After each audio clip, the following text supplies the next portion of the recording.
আজি আমি বামাখাটা সত্ৰৰ পৰা জন আশীৰ্বাদ যাত্ৰা আৰম্ভ কৰিছিলোঁ।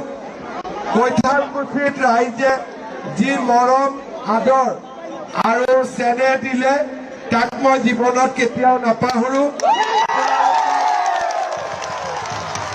আপোনালোকক মই আকৌ এবাৰ ধন্যবাদ দিছোঁ। আপোনালোক সকলোৱে জানে আৰু কেইটামান দিনৰ পিছতেই আমাৰ বিধানসভাৰ নিৰ্বাচন অনুষ্ঠিত হ'ব।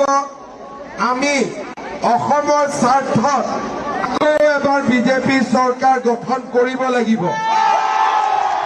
আপোনালোকে বিজেপিক ভোট দিবনে নিদিয়ে?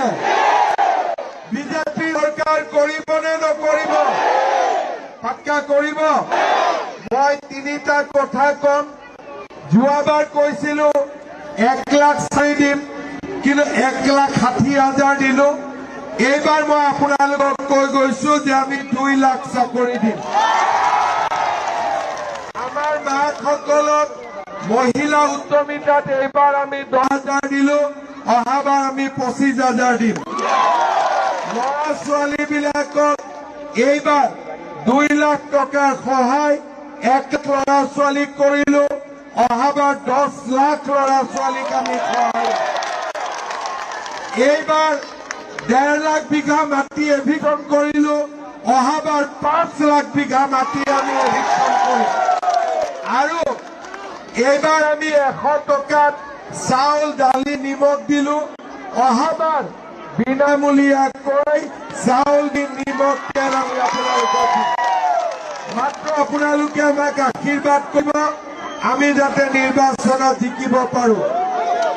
পুনৰ এবাৰ মোৰ লগত কব, ভাৰত মাতা কি, ভাৰত মাতা কি, নৰেন্দ্ৰ মোদী, নৰেন্দ্ৰ মোদী, নীতিন নবীন,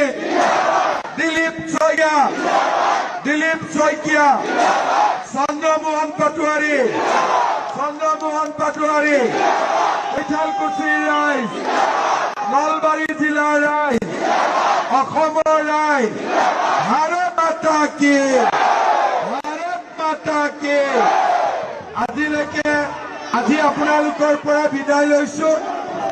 ইলেকশ্যনৰ পিছত কৈঠালকুছিত আকৌ এদিন আহিম, হ'ব? বহুত ধন্যবাদ।